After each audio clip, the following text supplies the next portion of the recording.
terkadang persoalan yang rumit di rumah tangga pun bisa selesai dengan senyuman. Alhamdulillah. Ya. Ketika jembatannya dibangun, makanya kan banyak persoalan tinggi itu hempas di atas sajadah kan? Ya kan? Ketika sajadah dibentangkan, lalu kemudian sujud kita ibadah, keluar air mata itu tuntas persoalan kan? Ya. Tapi tidak sedikit persoalan yang kecil menjadi membesar, karena kata Nabi itu tadi di hadis qudsi banyak mainnya. Yang ditampilkan tuh kedudukannya, ya, harta bendanya, egosentrisnya dan sebagainya. Ya, demikian dalam problem kehidupan sosial, di pekerjaan, di bisnis dan sebagainya. Jadi kalau takwanya meningkat, wa may yattaqillah. Masih ingat teorinya dulu? Kalau ada kata man, ya, man nanti masuk dalam isim mausul, itu artinya ayat itu ditujukan untuk setiap personal hamba. Maka cara memahaminya, ini ayat untuk saya. Hai Adi Hidayat, gitu cara memahami ya. Anda silahkan siapapun namanya ya. Hai Adi Hidayat, kalau takwamu engkau tingkatkan, aku berikan solusi. Yaj'al lahu makhraja, dan enggak pakai alif lam makhrajanya. Nanti saat masuk ke situ kita i'rab insyaallah. Di i'rab itu dibedah secara bahasanya. Ya, itu surah 65, kita masih di surah kedua kan? Ya. Itu umum, nakirah itu nggak bisa dibatasi. Ya, artinya di semua aspek persoalan kehidupan, kalau kita tingkatkan takwa, itu diselesaikan oleh Allah, dimudahkan. Wa yarzuqhu min haitsu la yahtasib. Bahkan segala jenis rizki itu kan bukan hanya uang, pakaian, tidak. Keturunan, ketenangan, kenyamanan itu bentuk rizki. Itu bentuk rizki. Itu diberikan oleh Allah kemudahan bahkan dari sisi yang tidak kita duga. Ya, ilmu sering saya katakan kan, Al-Baqarah di akhir ayat 282. Wattaqullaha wa yu'allimukumullah. Engkau tingkatkan takwamu kepada Allah, Allah tambahkan pengetahuan. Itu janji Allah. Karena itu orang dulu gak pernah mereka belajar sebelum mereka meningkatkan sholat. Kan selalu saya pesankan dua hal kan? Ya, adik-adik ini ya, kalau mau belajar diberikan oleh Allah tambahan pengetahuan, cepat memahami sesuatu, jaga dua hal. Sholat, Quran. Ya, ya, sholat, Quran. Orang dulu semua begitu. Jadi mereka tingkatkan sholatnya dari kecil itu, sholat jaga, terutama latihan subuh dulu tuh, ya, sholat subuh latihan dulu, karena banyak berkahnya. Itu yang paling banyak disaksikan, termasuk semua malaikat menyaksikan. Malaikat malam dan siang itu semua tugasnya itu dikerjakan malam dan siang, yang sif-sifan untuk subuh mereka semua menyertai. Itu yang dimaksud di Quran surah ke-17 Al-Isra di ayat ke-78.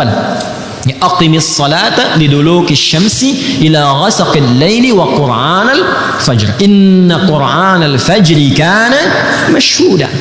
Ya, jadi kata Nabi SAW, sungguh inna malaikatal laili wa malaikatan nahari, malaikat yang bertugas di malam dan di siang itu menyaksikan semua bacaan-bacaan yang dilakukan di waktu subuh.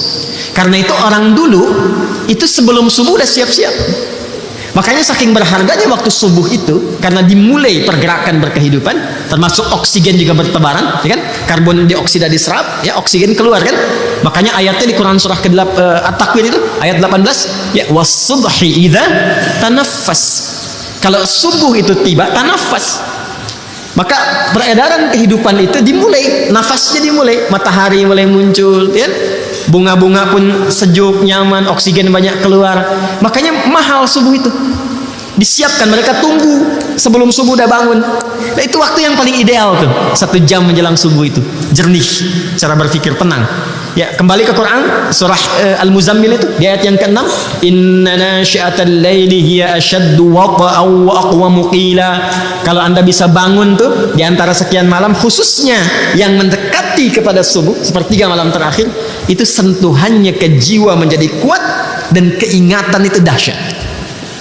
Kalau pengen lihat risetnya orang barat ya tentang bagaimana bangun menjelang subuh itu, ya di sepertiga malam, silahkan cek risetnya itu.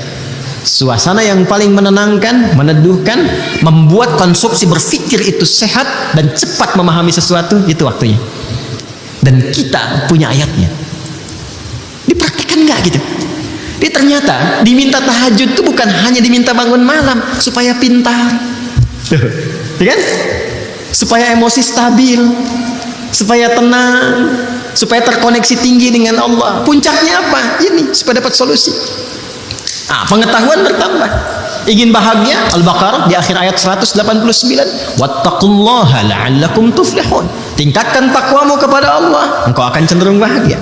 Karena itu di Al-Baqarah di ayat 21 ujungnya ditutup dengan kalimat takwa, la'allakum tattaqun.